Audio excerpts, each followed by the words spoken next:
सकाळच्या घडीची सर्वात मोठी बातमी समोर येते। निवडणूक आयोगाचा भोंगळ कारभार। नाव शोधतानाच मतदारांचा दिवस गेला। मतदानाविनाच नागरिक घरी। आमचा हक्क कुठे गेला? यादीतून नाव गायब झाल्याने मतदारांनी मांडला प्रशासनाचा पाचोरा। पहा सविस्तर।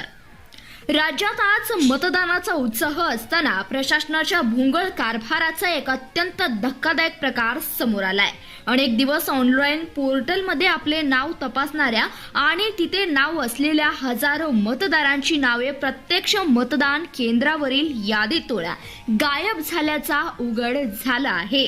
आपला पवित्र हक्क बजावण्यासाठी आलेल्या नागरिकांना मतदानाविनाच रिकाम्या हाती घरी परतावे लागल्याने संपूर्ण परिसरात तीव्र संतापाची लाट उसळली आहे। हा नेमका प्रकार काय आहे हे सीबीएस न्यूज मराठीच्या कॅमेऱ्यात कैद झालेत। पाहूया सविस्तर। पारेमधून बोलते।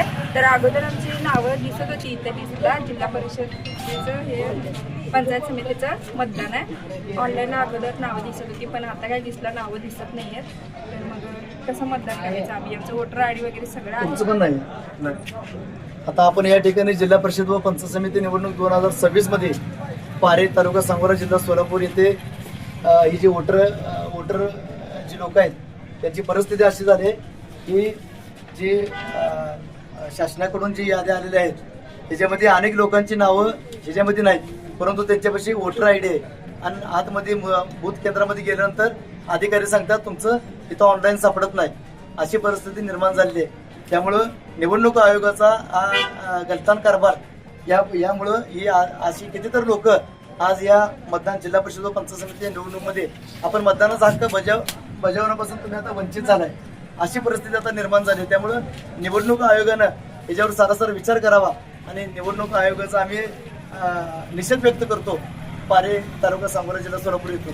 तर अशी जर परिस्थिती निर्माण झाली तर या संपूर्ण देशामध्ये जर आपला मतदानाचा हक्क जर आपण बजावत नसेल याच्यापेक्षा दुर्दैवी गोष्ट कुठली नाही। अनेक लोकांचा नाव आहे तर आडनाव नाही, फोटो आहे तर नाव नाही, अशी परिस्थिती या मतदान यादींची आहे। आणि ही मतदान यादीची अशी परिस्थिती, ही परिस्थिती जर अशी असेल तर राज्य निवडणूक आयोग तर त्याने याची दखल घ्यावी आणि त्यांच्यावर कडक कारवाई होऊन प्रशासनावर याची दखल घेऊन जे अधिकारी आहेत त्यांना निलंबित करावं अशी आमची मागणी आहे। आम्ही जातो विधानसभेला मतदान गेल्याविषयी केलेलं होतं तुम्ही याविषयी म्हणजे यादी मी नाव दाखवेना माझा याविषयी काय जिल्हा परिषद समिती का माझं मतदान नाही तर यादी नाव नाही माझा।